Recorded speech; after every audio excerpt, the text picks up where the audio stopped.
So exercise 7.4ல second sum ரொம்பவே easy தான். First என்ன கோத்ரூ பண்ணுறோன்னா, ஒரு வாட்டர் டேங்க்கில் இருந்து ஒரு வாட்டர் வந்து இன்னொரு டேங்க்கில் ஃபில் பண்ணுறோம். அதில் 15 km/h அப்படின்ற மாதிரி ஸ்பீடில் போகுது தண்ணி. அதோட டயமீட்டர், அந்த பைப்போட டயமீட்டர் என்னென்னா 14 மீட்டர்னு கொடுத்துருக்காங்க, 14 சென்டிமீட்டர்னு. இது எங்கே போகுதுன்னா ஒரு டேங்க்கை போய் ஃபில் பண்ணுது. அது 21 சென்டிமீட்டர் ரைஸ் ஆகிறதுக்கு நமக்கு எவ்வளோ டைம் எடுத்துக்கணும்னு கேட்குறாங்க. அதுக்கு ஃபஸ்ட்டு என்ன பண்ணுறோன்னா, வால்யூம் கால்குலேட் பண்ணுறோம். இந்த டேங்க்கோட வால்யூம் ஃபார்முலா என்னது? L/B/H. ஸோ LBH வச்சு கண்டுபிடிக்கிறோம். இங்கே 21 சென்டிமீட்டர் அப்படின்னு இருக்கிறதுனால நம்ம என்ன பண்ணுறோம், பை 100 போட்டுக்கிறோம். ஏன்னா எல்லாமே இன் டர்ம்ஸ் ஆஃப் மீட்டரில் இருக்குது, இது சென்டிமீட்டரில் இருக்குது.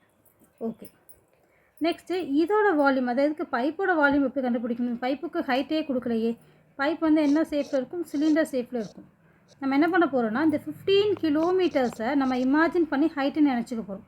இதுமாதிரி 15 கிலோமீட்டருக்கு பைப் இருக்கிறதா இமேஜின் பண்ணிக்கிறோம்.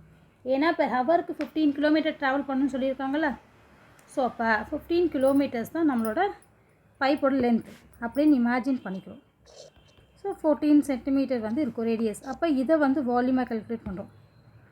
அப்போ நம்ம என்ன செய்கிறோம், அப்போ டைம் எப்படி இருக்குன்னா, அப்போ number of hours into the time equal to என்ன ஆகும்னா, அந்த டேங்க்கை வந்து ஃபில் பண்ணுற டைம் கரெக்டும். அதனால தான் volume of the tank divided by volume of the cylinder.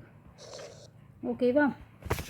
அதாவது நம்மளோட டயத்தையும் வால்யூம் ஆஃப் த சிலிண்டரையும் மல்டிப்ளை பண்ணால் வால்யூம் ஆஃப் த டேங்க் வரும்.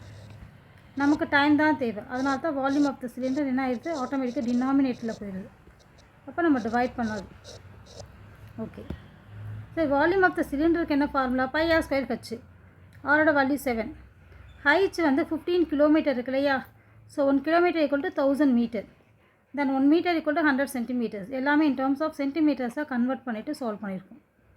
அவ்வளோதான்.